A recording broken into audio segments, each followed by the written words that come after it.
Hello and welcome to all project managers, PMP Prince 2 aspirants. We at Knowlathon are bringing you a series which gives a proper and practical understanding of various tools and techniques used by project managers across industries. These tools and techniques also form a major part of the exams. We hope it helps you. Happy learning. So in today's session, we are going to understand one of the most practical topics in project risk management, that is risk response strategies. Identifying a risk is only the beginning. The real challenge is deciding what to do about it, right? So should we eliminate the risk, reduce it, transfer it, escalate it, or simply accept it and just wait to see what happens next, right?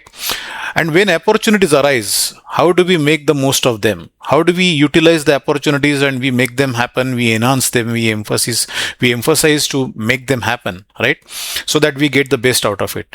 So rather than learning these concepts as isolated definitions, we will understand them through the story of a single project, our regular mobile banking app development project. Throughout this session, we will follow the project manager, our usual protagonist Megha, as she encounters different threats and opportunities and decides the most appropriate response in each situation. By the end of this session, you will not only remember the 5 threat responses and the 5 opportunity responses, but more importantly, you will know when to use each one in a PMP exam scenario. So let's begin with our today's session. I am Bipin Karyakarte. I'll be conducting today's session. I have almost 35 plus years of experience in delivery, leadership and transformation. I also happen to be a PMI-certified trainer and a People Cert certified trainer for Prince 2.7. So let's start with the actual content of today. So here we have a kind of a storyline, right? To understand risk response strategies, let's not learn them as isolated definitions, right? Instead, let's follow a real project from beginning to end. So the project is our regular project that we have been following across all our sessions. ABC Bank has launched a strategic initiative to develop a next generation mobile banking application. The objective is ambitious: to launch the application before the Diwali festive season, when digital transactions and new customer registrations are expected to be at their highest. Megha has been appointed as the project manager. She has an experienced team, supportive stakeholders, and a clear business objective. At this point, everything appears to be on track. But as every project manager knows, no project progresses exactly as planned. New uncertainties emerge, some create problems while others create opportunities. Throughout this session, we will walk with Megha as she encounters those situations and decides the most appropriate response from a PMP perspective. So let's begin Megha's journey. So when Megha starts the project, one of the first activities that she conducts is sit down and think about what could go wrong. Okay. So basically she is identifying what are the uncertainties that might come up. Okay. So she identifies several uncertainties that could impact the project success. Right. So she knows that every major project comes with risks. Risks are nothing but your uncertainties. Okay. She lists these uncertainties that could affect the project. Okay. So resource availability.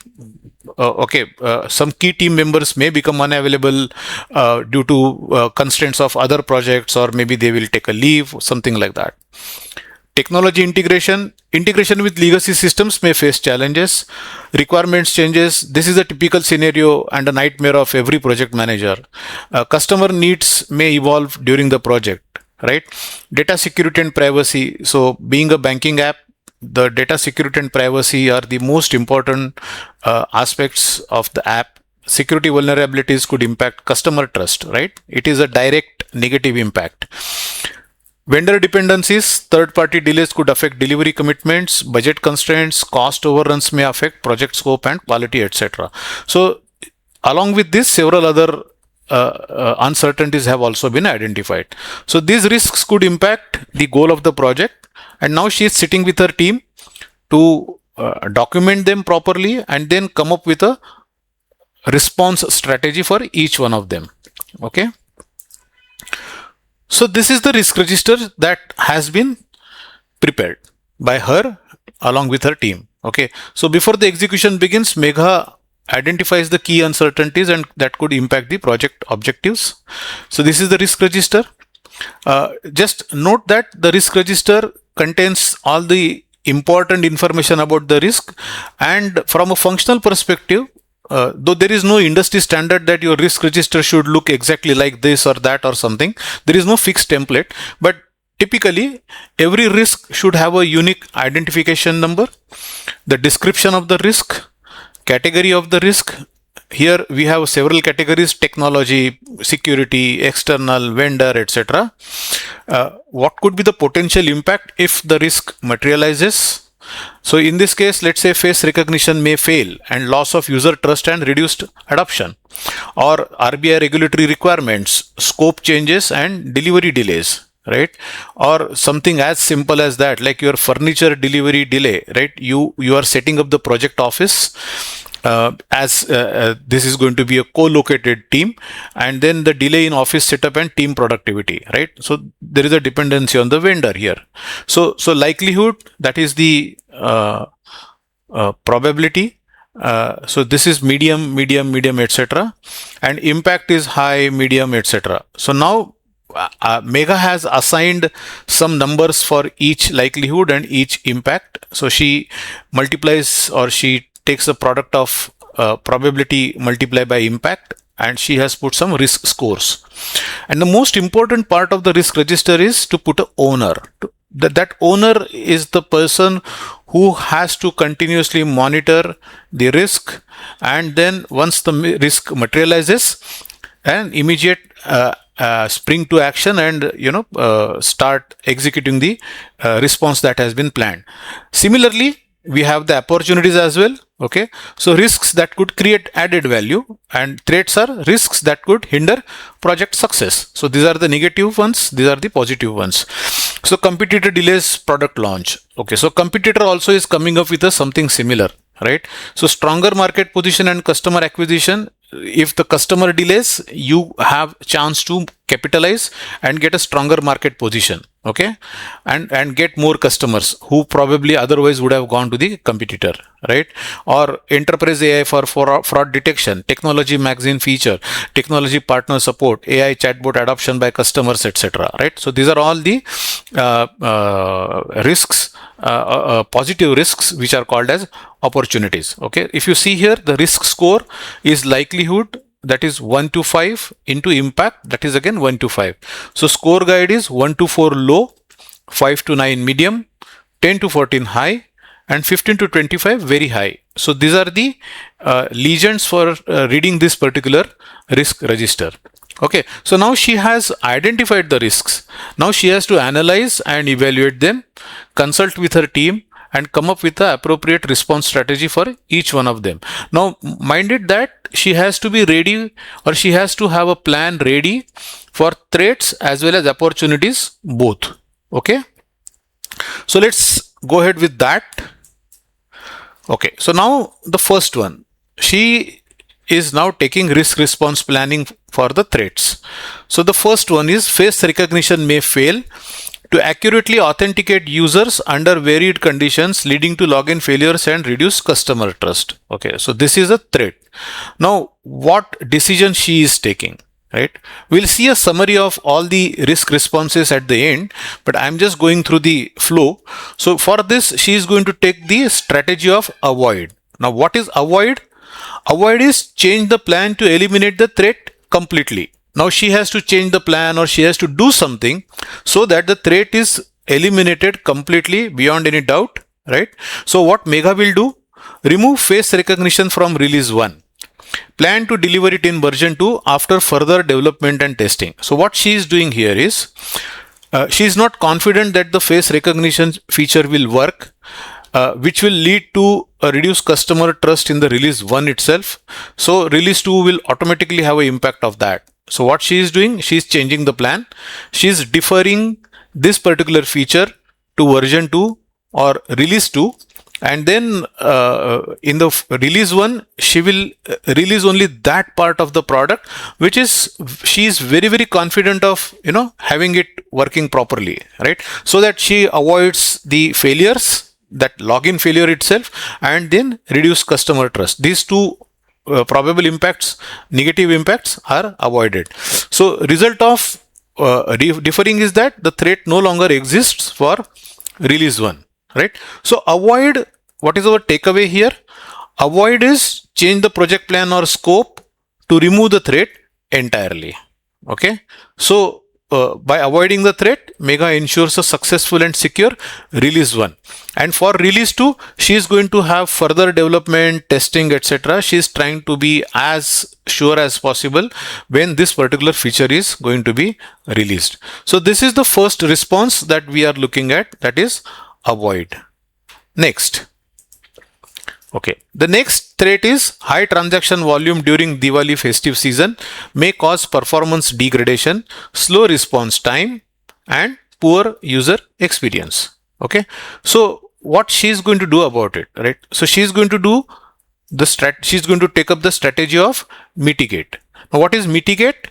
Mitigate is basically reduce the likelihood or impact of the threat. So here she feels that she cannot completely eliminate this risk, right? She cannot avoid this risk. What she can do, the best that she can hope for, is she can reduce the impact of this particular threat as and when and if it occurs, if it materializes. Okay, so what she will do?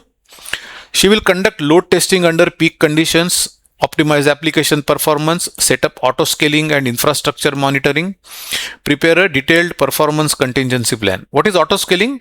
So this is going to be a cloud-based solution, and whenever there is a peak demand, etc., the capacity of the cloud infrastructure will automatically scale up, right? So prepare a detailed performance contingency plan. Result is the application handles peak traffic smoothly, ensuring a seamless customer experience during Diwali. So mitigate means take proactive actions to reduce the probability or impact of the threat. At this juncture, I'm going to take a little bit step back, and I'm going to take a detour. I'm going to talk about two more concepts in your risk management: the residual risks and secondary risks. Okay, let's go and see what are they. So coming from this mitigation strategy, we'll branch out to residual and secondary risks, and then we will come back. Once we complete that, we'll come back to this same point. So understanding the residual risk now. Now let's imagine the situation that despite implementing several mitigation actions, Megha understands that some risk may still remain. Okay, so she has conducted the load testing, she has done the cloud auto scaling, she has optimized database queries, she has improved the application performance, and during the Diwali launch, customer traffic exceeds all forecasts. Although the application performs much better, response times become slightly slower during peak demand, right? Which means she tried to eliminate the slowness during peak demand, but still there is always a possibility that the demand on the app is really very high, so that whole performance related threat is not eliminated completely. So this is the original performance risk, which is 100%. By taking the mitigation actions, that is load testing, auto scaling, database optimization, performance improvements, etc., she has improved the performance significantly, but still some 20% chance remains that during an extremely high demand phase, the system will be slower by 20%, or system will be slightly slower, right? So that is what is the residual risk, which means even after implementing an effective mitigation strategy, a small portion of the original risk will still remain. This remaining risk is called as a residual risk. Okay, so something which you cannot take out completely, you can only hope to reduce the impact. That is, and what remains after reducing whatever possible impact that you can reduce, what remains after that is your residual risk. Okay, so this is residual risk. Now let us look at the next part, is secondary risk. Okay, now let's talk about the auto scaling. One of the solutions she has implemented to reduce the impact of this particular festive demand, high demand during the festival. Okay, so what she has done, she has installed auto scaling, right? Cloud auto scaling was enabled as a mitigation, right? So mitigation implemented, cloud auto scaling is working as intended, right? But what are the unintended consequences? Unintended consequences are high cloud infrastructure cost. Now what happens is that customer traffic exceeds all forecasts.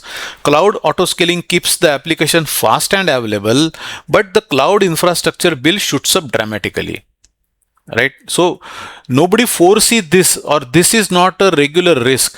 This risk is happening because you mitigated the more likely risk of high demand during festivals, right? So the mitigation works, but now the cloud bill has shot up, right? So the result is secondary risk, which is your high cloud cost. This is going to have a direct impact on your project or the operations budget, if not the project budget, right? So this is a new risk created because of implementing the mitigation strategy. This is called secondary risk. So when a mitigation strategy introduces a new risk that did not exist before, it is called a secondary risk. It must be identified, assessed, and managed like any other risk. So as far as you as a project manager are concerned, it is just another risk, another threat, right? So this is what is a secondary risk. So just a quick comparison. So residual versus secondary. Portion of the original risk that remains after mitigation is residual risk. A new risk that emerges as a result of implementing a mitigation is your secondary risk. So exists even after mitigation, part of the original risk that could not be eliminated, monitored to ensure it stays within the acceptable limits, managed through continuous monitoring and control. Okay. Secondary risks are created because of the mitigation strategy implemented, new and was not part of the original risk, identified and assessed after implementation of mitigation, managed like any other risk with its own response plan. Okay, so these are the quick understanding features of differences between or comparison between residual and secondary risk, and these are the key difference. So remains even after the mitigation, emerges because of mitigation, part of the original risk, new risk not part of original risk, expected outcome, unintended consequence, monitored to stay within limits, identified and managed separately. So this is a quick understanding of residual risks and secondary risks. So now let's go back. So we talked about this mitigate. Okay. So now let's go ahead to the next response plan. So there is one more risk now. A cyber security breach could lead to data loss, downtime, and damage to customer trust and the bank's reputation. Right. This is a very, very realistic threat. Okay. So what she says, she is now going to implement a strategy called transfer. So what does transfer mean? Shift the impact of the threat to a third party who is better able to manage it. Okay, so the bank by itself is not in the business of cyber security, etc. Though they may have people, they may have teams who have cyber security skills, but bank may want to go to a external vendor who will have better capabilities to handle this risk. So what Megha will do here?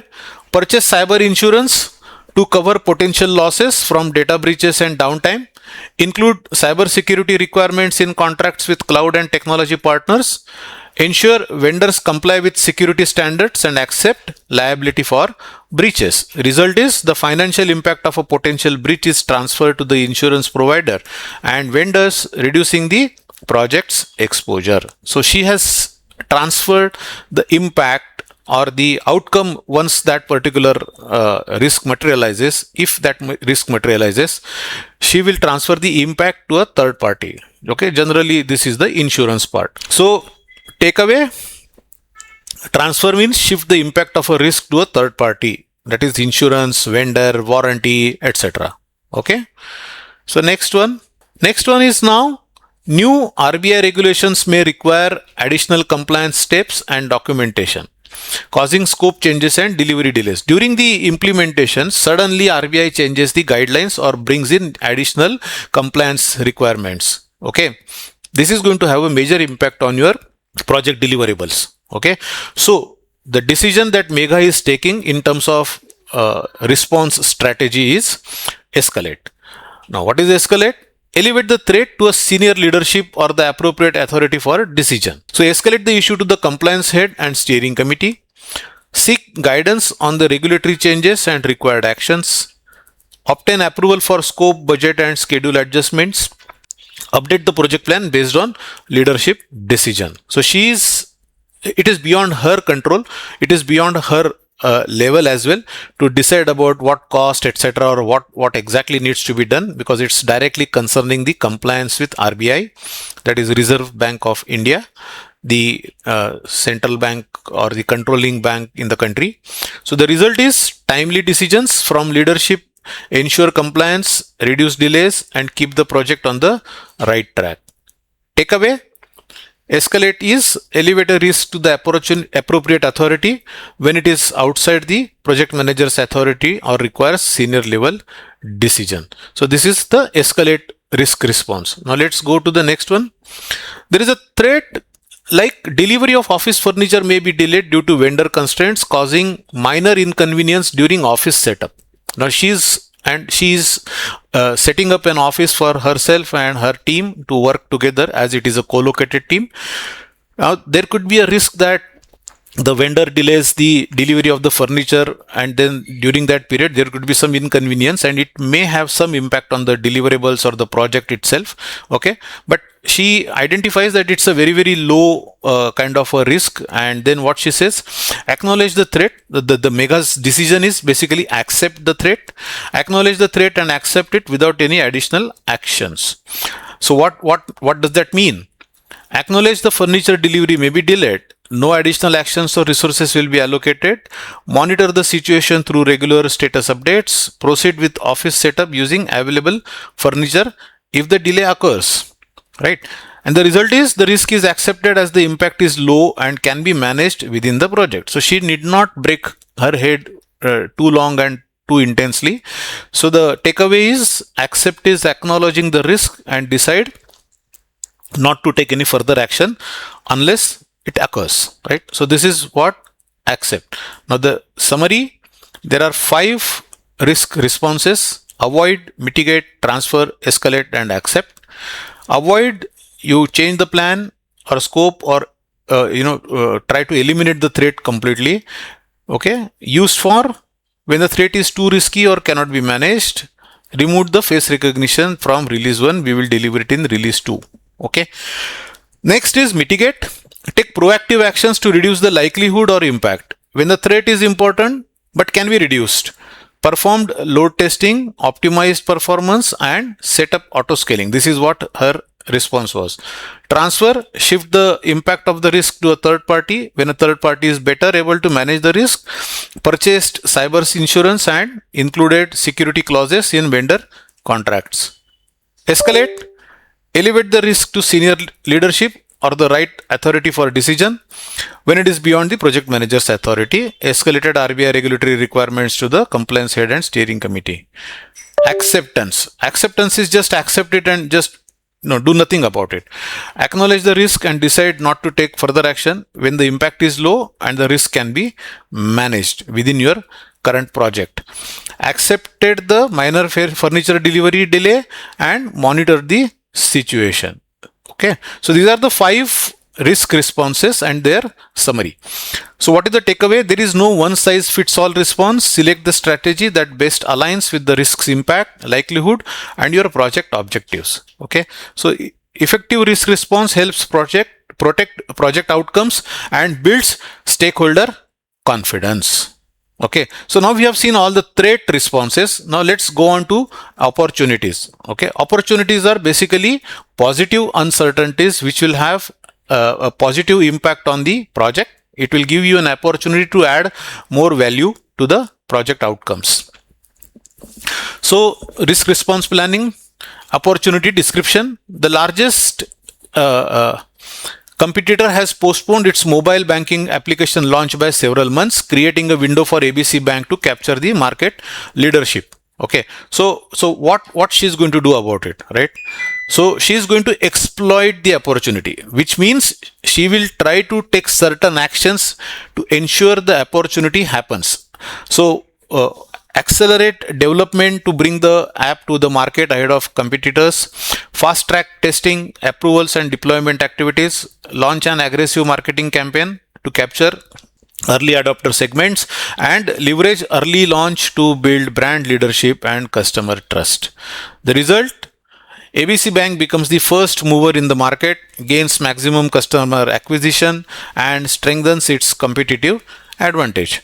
Okay, so exploit is take action to ensure the opportunity occurs and delivers maximum benefit. Okay. Next is opportunity description. Basically early customer feedback and pilot results show exceptional interest and satisfaction with the AI chatbot feature in the mobile banking app, right? So they have done some kind of a survey, and there is a lot of excitement in the minds of the consumers that there will be an AI chatbot. Okay, so what she's going to do about it? She's going to enhance this particular opportunity, which means increase the probability and positive impact of this opportunity.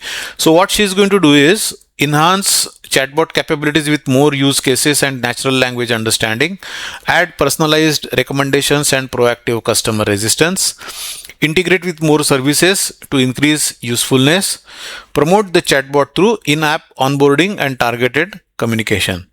So the probability of success and the business value increase significantly, leading to higher customer adoption, engagement and satisfaction. So enhance is basically increase the probability of an opportunity occurring and or its positive impact. Okay, so you are going to increase the probability so that the positive impact of that particular opportunity also goes up, right? So by enhancing this opportunity, Mega maximizes value and drives higher customer delight. Okay. So next opportunity is a leading technology partner has proposed a joint marketing campaign for the mobile banking app, offering co-investment, cross-promotion and shared resources. So this is an excellent opportunity, right? Now a technology company has come forward and offered to do a joint marketing. Okay, so what she is going to do? So she is going to share the opportunity with that particular technology partner. So she is going to partner for a joint marketing campaign, share investments, marketing costs and promotional channels, co-create campaigns highlighting the strengths of both organizations, leverage each other's customer base and digital reach for mutual benefit. So she is going to partner with this organization and going to get a lot of more benefit. So by doing this, both organizations gain greater visibility, customer reach, brand credibility and business value. The campaign delivers higher impact at lower cost because the cost is now getting split between two people. So share is collaborate with another party to maximize the opportunity, right? Okay. So next is AI fraud detection capability could benefit every digital product offered by ABC Bank, not just the mobile banking app. Okay, so escalate the AI fraud detection opportunity to the Chief Digital Officer, recommend enterprise-wide implementation across all digital products. So she sees an opportunity to introduce AI fraud detection capability across the bank. That is why this is called as an opportunity actually, right? So it is not only for this app, but this will work for all the apps because this particular threat or this particular feature is a new one, not threat, a feature, right? So provide evidence of potential impact, ROI and strategic alignment, support the evaluation and business case as needed. Right. So the result is the organization captures the benefits of this opportunity at an enterprise level. Right. So this is not only now limited to this particular app or this particular project.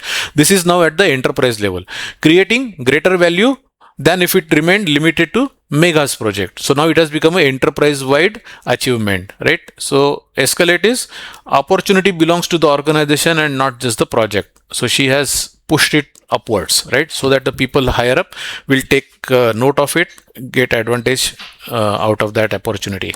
So next opportunity is a technology magazine feature is likely to happen for the innovation in ABC Bank's mobile banking app. So a technology magazine is going to publish a feature. Feature means an article regarding the innovation in the ABC Bank's mobile banking app, right? So what she is going to do, acknowledge the opportunity and be prepared to benefit from it, right? Accept the opportunity as it has a high likelihood of occurring. Prepare key messages and success stories about the mobile banking app. Coordinate with the marketing team for media engagement, and be ready to share insights and participate in interviews. Okay, so this is the strategy she's going to take for this particular app. Result is ABC Bank gains positive brand visibility and credibility, enhancing trust and attracting more customers. So by doing this, she's going to get more visibility for the app, for the bank itself, and she's going to attract, or she will be able to attract more customers by enhancing their trust on the bank and the app. So acknowledge the opportunity and be prepared to benefit from it if it occurs. That is your accept. Okay. A quick summary. Responding to opportunities and threats. Threat response summary: avoid, transfer, escalate, accept, and monitor. Okay, avoid means eliminate the threat by removing its cause. Okay, shift financial impact to another party. Okay, raise beyond the project's authority. Acknowledge the threat and take no action. And monitor is watch the threat and review if it changes. Okay. On the other hand, opportunity response summary is response strategies are exploit, which is act to ensure the opportunity happens. You conduct your project in such a way that the opportunity materializes. Enhance, increase probability and /or positive impact. Share is collaborate with another party for mutual benefits. Escalate, raise for enterprise level consideration. And accept is recognize the opportunity and take no action. Just wait and see what happens. If it happens, we will see. That kind of attitude. Okay. So here we have seen complete understanding of how the risks are identified, how they are put together in a register, and then how each risk is evaluated, which process it goes through, which components it goes through, and finally comes up with a response. Okay. So the project journey typically looks like: project starts. Okay. Risk identification happens. Then the threats are identified. Megha responds to the identified threats using the most appropriate strategy. So face recognition, avoid; performance risk, mitigate; cyber security risk, transfer; RBI regulation changes, escalate; and furniture delivery delay is just accept it and see what happens next. Whereas on the opportunity responses, competitor delays launch is your exploit, AI chatbot adoption is your enhance, technology partner support is your share, enterprise AI for fraud detection is your escalate, technology magazine feature is your accept. Okay, so this is the whole journey of the project, how it happens from state A to state B. Okay, so from identifying risks to capturing opportunities, every response decision contributes to project success. Proactive decisions, reduced uncertainty, maximized value, successful outcome. That is how the cycle looks like. Okay, so successful project managers don't eliminate uncertainty, they respond to it appropriately throughout the project life cycle. You cannot completely 100, there is no project in the world which has 0% uncertainty, right? So you have built something already in your budget, but how do you handle those risks in terms of actual ground actions? Okay, so this is a brief about the risk response strategies, which is threats as well as opportunities. Okay, I hope you like the presentation, you like the explanation. Risk responses is very important and one of the most underrated areas of project management. People generally don't pay much attention to this area. This is what I have seen happening across the experience that I have in the industry. So we thought of making a small video about it, right? So I hope you liked it and you are going to get some benefit out of it. Okay. Thank you for going through this presentation. Our contact details are here, our email IDs, our phone numbers, WhatsApp numbers, our website, and our address, right? So let's stay connected. We will be coming up with many more such kind of interactions with you. Till then, bye bye, and see you next time. Thank you. Thanks for watching. Continue with the next video to keep building your project management knowledge, one concept at a time. And if you are ready to take the next step in your professional journey, explore Knowlathon's expert-led training programs, including PMP, Prince2, Agile, and many more. Don't forget to subscribe, and we will see you in the next video.